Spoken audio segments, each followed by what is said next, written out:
Втор ден со соучениците доаѓа на настава, иако над 90% од неговите професори во средното училиште Орце Николов како дел од СОНК штрајкуваат за повисоки плати.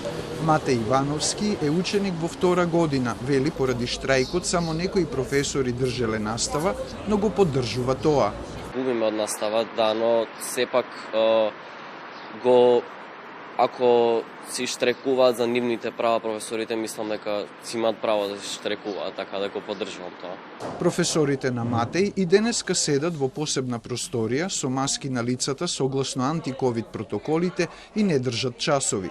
Штрајкуваат зашто бараат зголемување на платите за 18,4%, откако се зголеми минималната, бидејќи сметаат дека не е едноставно да се живее со платите што ги добиваат. Согласно последниве поскапување генерално трошоците за живот не е едноставно, да. Мала е платата. Па да. На денешниот втор ден од штрајкот на СОНК, бројот на ученици кои доаѓаат на училиште е се помал, велат од штрајкувачките одбори. Според нив, тоа е доказ дека родителите се солидаризирале со нивните барања. Утрово нема ни еден ученик, беше донесена само една ученичка, меѓутоа родителот кога виде дека е само една ученичка, се вратија, односно се ја зеде повторно насад.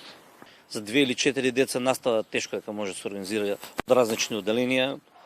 Значи и тие родители што немале сигурност во тоа што ќе се случи, еве видоа дека подршката е голема.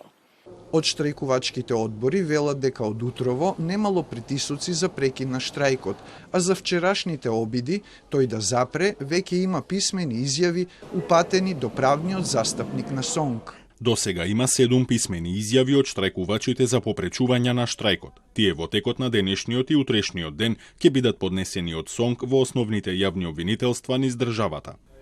Нова средба меѓу представници од СОНК и владата се очекува утре, а премиерот Ковачевски денеска на Фејсбук напиша дека од 2017 година наваму платите во образованието се зголемени за 21% и дека се отворени за диалог со СОНК за постигнување систем за раст на платите преку заеднички утврден модел кој нема да биде условен од штрајкови и незадоволства.